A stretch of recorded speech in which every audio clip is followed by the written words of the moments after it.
exercise 21.3, question 11. So in this situation, we have a stuntman who is jumping over a gorge that is 50 metres wide at an angle of 25 degrees to the horizontal with a speed of 30 metres per second. So we have a projectile like this. This here is 30 metres per second, and this angle here is 25. And we want to work out,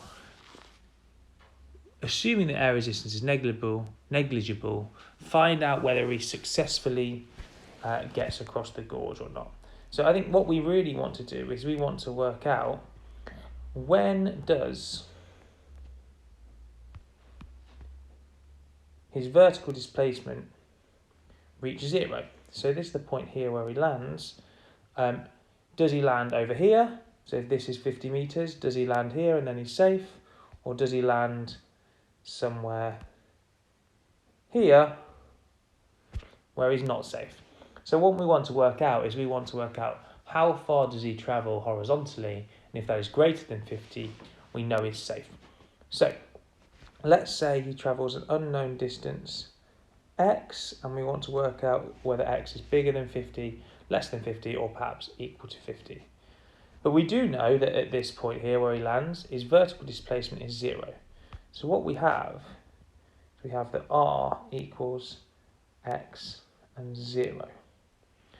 We know u is 30 cos 25, 30 sine 25, and we know a.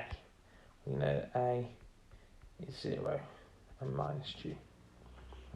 So using the Suvart equation, r equals ut plus half a t squared, we get x and 0 equals 30 cos 25, 30 sine 25 times by t plus a half of 0 minus g t squared. Okay, so if we take the horizontal component of this, we're going to be able to solve for t, and that's going to give us the time at which his vertical displacement is 0, so the time at which he reaches the ground. So working horizontally, working vertically, we get 0 equals 30t sine 25 minus g over 2 t squared. That's just a quadratic equation in t, and in fact it's quite an easy quadratic equation in t to solve, because we can take t as a factor. So we have 0 equals t, open brackets, 30 sine 25 minus gt over 2. So that gives us the solution either t equals 0, but that's not the one we're looking for, because at t equals 0 he does have a vertical displacement of 0, but that's exactly where he starts.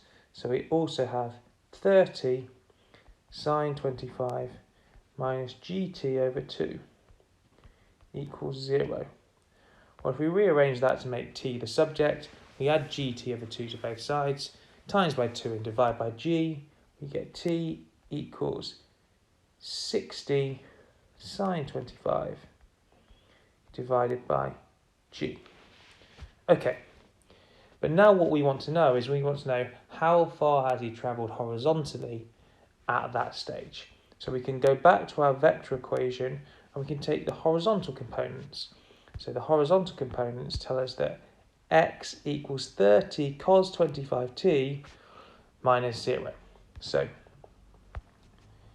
taking the horizontal components, we get 30, we don't get 30 at all.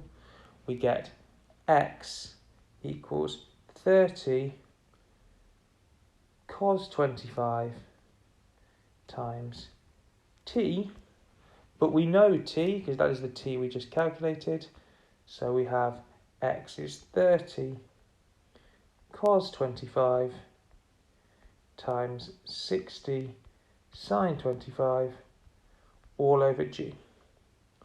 And if you calculate that on your calculator, you get 2 decimal places, 70.35 meters. Well, what we wanted to know is, does he make it across? So is his horizontal displacement greater or equal to or less than 50? Well, there's clearly greater than 50. So he does successfully clear the gorge.